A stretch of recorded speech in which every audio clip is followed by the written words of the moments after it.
Yes ISS లోకి శుభాంశు ఆ ఘనత సాధించిన తొలి భారతీయుడిగా చరిత్ర. ఐఎస్ఎస్ తో అనుసంధానమైన గ్రేస్ కొత్తగా వచ్చిన నలుగురికి స్వాగతం పలికిన 7 వ్యోమగాములు. త్రివర్ణ పతాకంతో పాటు మీ ప్రేమ కూడా నాతో ఉంది. అంతరిక్షం నుంచి భూమి అద్భుతం. భారరహిత స్థితిలో అంతా కొత్తగానే శిశువులా నేర్చుకుంటా. వీడియో లింక్ ద్వారా శుభాంశు శుక్ల. చాలా అద్భుతమైనటువంటి విషయం కదా. భారత వ్యోమగామి శుభాంశు శుక్ల మరో 3 వ్యోమగాములు గురువారం సాయంత్రం అంతర్జాతీయ అంతరిక్ష కేంద్రం ఐఎస్ఎస్ లోకి ప్రవేశించారు.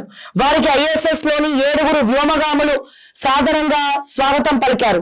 అంతరిక్షం నుంచి భూమిని చూసే ఆ అరుదైన అవకాశం తనకు లభించడంపై శుభాంశు హర్షం వ్యక్తం చేశారు. తాను ఊహించుకున్న దానికన్నా కూడా గొప్పగా ఉందన్నారు.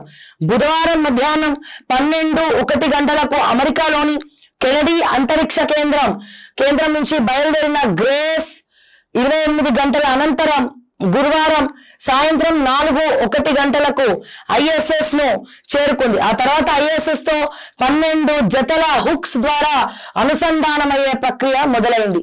ఐఎస్ఎస్ కు గ్రేస్ మధ్య సమాచార విద్యుత్ లింకులంట.